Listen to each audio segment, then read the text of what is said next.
advanced form of math. We have been doing advanced forms of architecture. We have been building monuments that people cannot do today, right? But for some reason, we are lost in the wilderness of North America. And the reason is because we refuse to go back and dip our buckets in the water of the wisdom of our ancestors. We have decided that we are not going to do the wisdom mind. See, because that's the hardest type of work. Because those of you that really are thinkers, you start to understand, because people think that thinking is easy. But when you really start looking out here in this world and see some of the stuff that's going on, you find out that it is not easy to be a thinker. It is not, it is tiring, because you have to look and almost second guess everything. You got to second guess what's going on in the education system. You got to second guess what's going on in your job. You got to second guess what your children are watching on TV. You got to second guess what you're putting on your body and in your body. You got to second guess everything. And a lot of people say, well, that sounds very complicated. Yes, it is complicated, because freedom has never been free. The highest price that you pay for freedom is your mental energy. Because in order to stay free, you first have to free yourself mentally, and the body will follow. You know what I'm saying? So first, we got to free our people's minds. You know what I'm saying? Because a lot of us are getting caught up in the madness of the world, because it's easy being ignorant. Because with ignorance comes blame. And what blame does, it gives us the ability to put our ignorance on somebody else. It's somebody else's fault for everything. It's somebody else's fault that I'm in a relationship but I don't like. It's somebody else's fault that I'm broke. It's somebody else's fault that I'm in a political situation I'm in. It's somebody else's fault that I didn't get the education I deserve. It's somebody else's fault that I'm spiritually in chains. It's somebody else's fault that I'm emotionally messed up. You see what I'm saying? But the ancestors have laid all this out for us.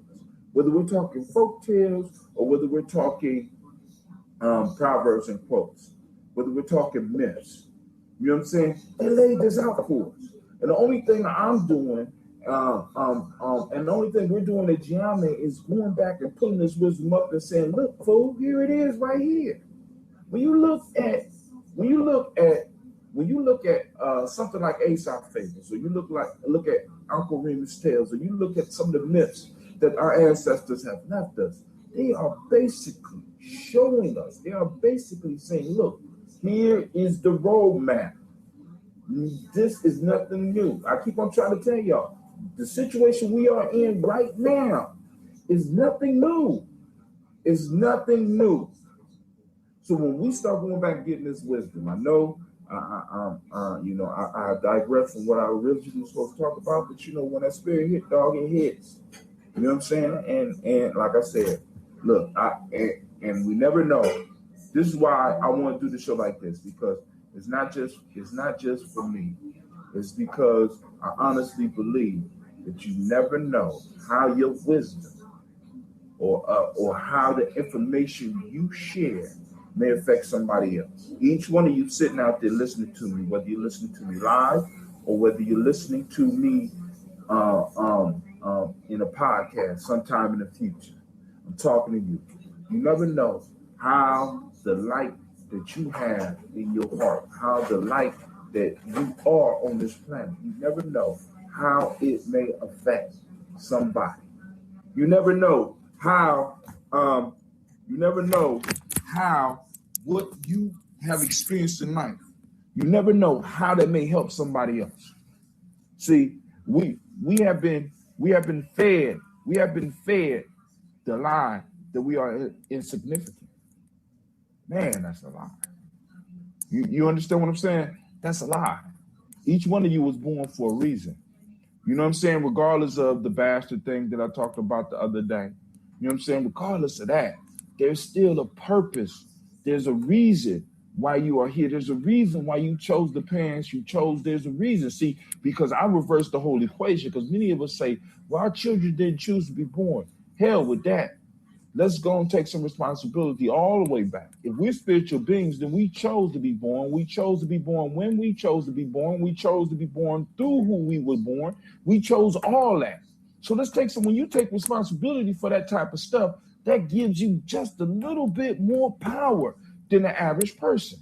That means that when you are facing somebody in a conflict, this means that you had put yourself in that conflict. This means that you put yourself there, and that makes you get you a little bit more ready. That gets you a little bit more confidence because you're able to say, look, I put myself here, and I know I wouldn't put myself here to lose.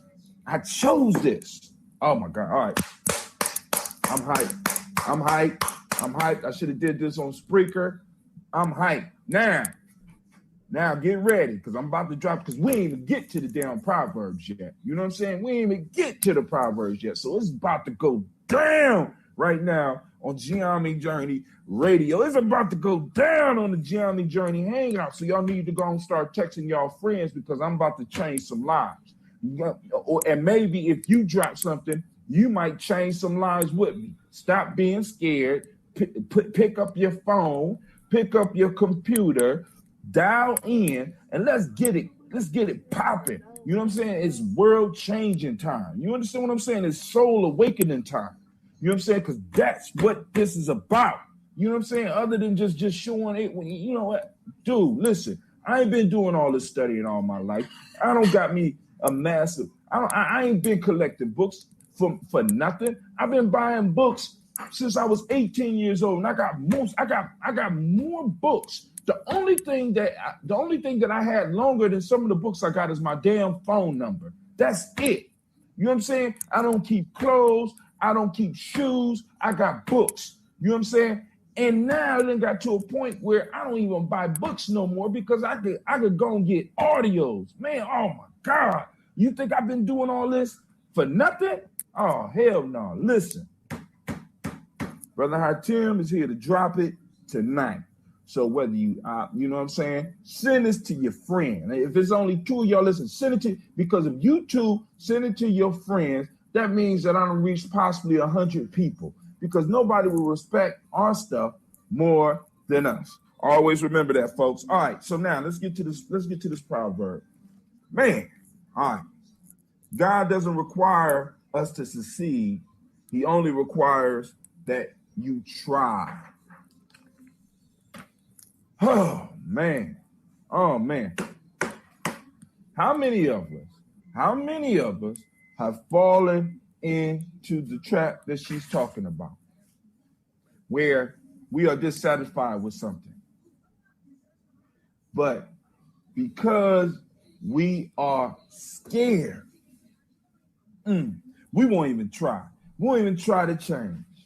We'll stay stuck somewhere. We'll stay stuck with somebody. We'll stay stuck in a job because we are scared. And understand this, because this is one of the things that, because like my daughter right now, she's learning how to write. And I love, this is one of the reasons I like working with kids.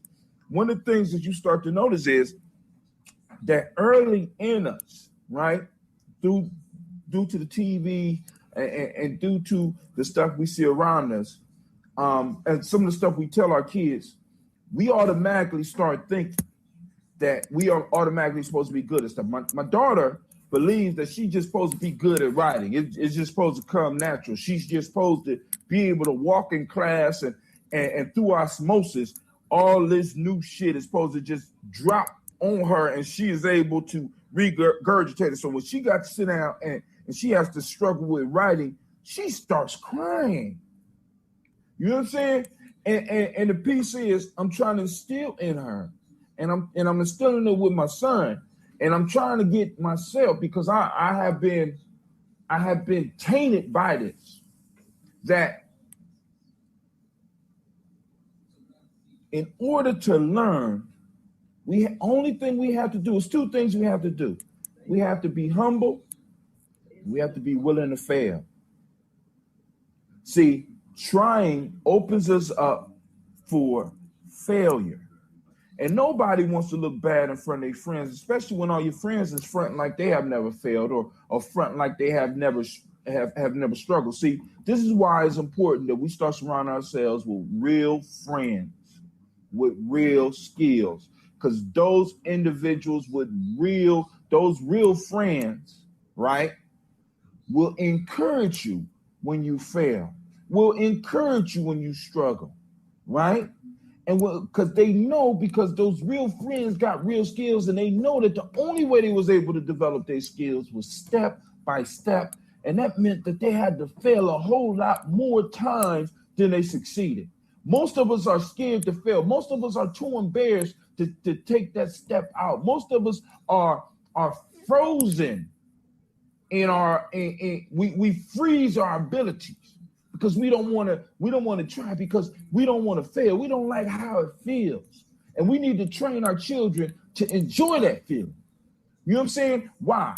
Why should they learn to enjoy the feeling of failure? Because you can't get good at nothing. You can't master nothing if you don't fail.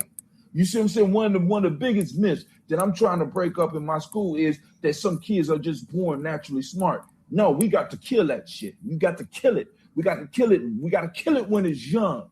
Because the issue is individuals aren't born smart. They have been exposed to certain things. And because they have been exposed to certain things and have picked up certain practices, they are more skilled at one thing than they are at another. We need to stop telling our kids and start telling ourselves that we're naturally this and we're naturally that. No, we worked at that shit. The bottom line is we worked at it, and we have to accept that. See, because when we accept that, that means that now I can push off and learn something new. I can go off into a whole nother field because I had to struggle to be able to do what I'm good at. This means that it's okay for me to struggle with something else. I got a bunch of kids sitting around me that won't learn language, that won't learn math, that won't learn anything because they are scared. They are scared. You're wrong. They're scared, right? I'm about to cut somebody's mic off. See, all right, cool. But go ahead. Give me your point. Oh, don't cut off the mic now. Don't get quiet on me now. You know what I'm saying? Go ahead. Sure, tell me where I'm wrong. Go ahead. You better be ready, because I'm coming. I'm coming because I'm hyped. Tell me how I'm wrong. Because we are dispositioned to things through our genes. You say what? We have a predisposition for certain things. Like what? Go ahead. What do you have predisposition to do? We have a predisposition to addiction. Who? You saying that black folks or yourself are more predisposed to get addicted to a substance that is designed to be addictive than anybody else? Yep. No, addiction takes work, baby. What are you talking about? I didn't say black people. I didn't say. I'm saying those people. I'm saying that things can be people any addiction, because I was an addiction counselor. Any addiction takes work. You got to work. You practice being addicted to some shit. You just don't pick up some shit and all of a sudden become addicted to it. You work at it. That means before you get it, you had to practice first. You don't just stumble onto addiction. Addiction requires work. I'm dealing with an addiction right now. It took me years to practice to get into the addiction. Now I got to practice years to get out of it. So how am I wrong? Come on, man. You know, open it up. I believe that we as a people we cannot discredit genes and the things that are passed down by that's why women, when they lay down with these men, they need to think about who they're laying down with and having babies with. You have to think about these things. You have to think about these things. We are your child inherits things from you. So you're telling me that your child doesn't inherit how do things get imprinted into genes? Tell me, please. I know whole families. No, okay, cool. But now answer my question. How? Okay, let me ask you this.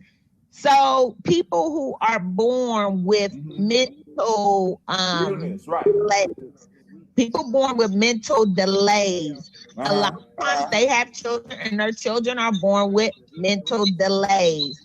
when you're talking about chemical imbalance that may be that may result in things like depression, bipolar, I believe that those things can be genetic as well.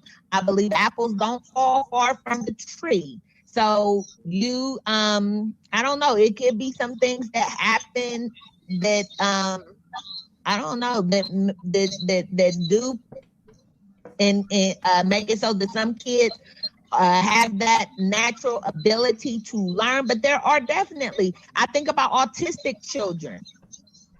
Autistic children, they don't require a lot, but they can remember everything. They're a different. Listen, wait, hold on. Listen to what you're saying. Even autistic kids, they can remember everything. This means that they have to do something in order to have it in their memory banks. Now, wait, hold on. Let's go back to the genes. Hold on. Let's go back. They have to do nothing. That is how they're wired.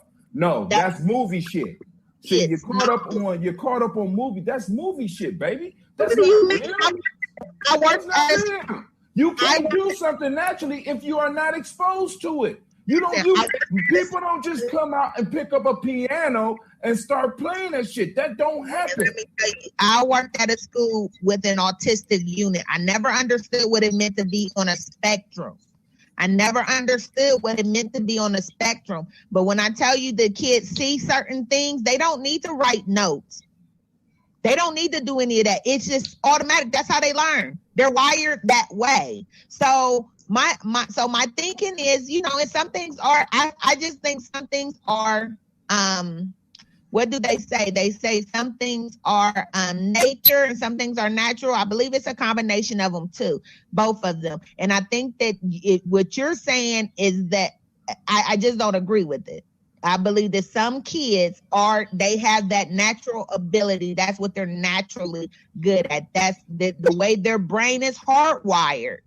It doesn't require a lot for them to do. But if you ask them to do something like on the creative side, they got a hard time. You know what I'm saying? That's what I've learned about kids who can retain certain things, as far as like how the schools are set up.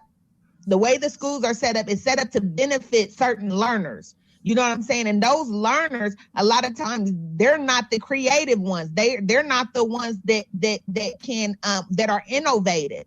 They are just good at written routine. You know what I'm saying? They're just good at those types of things. That doesn't make them smarter.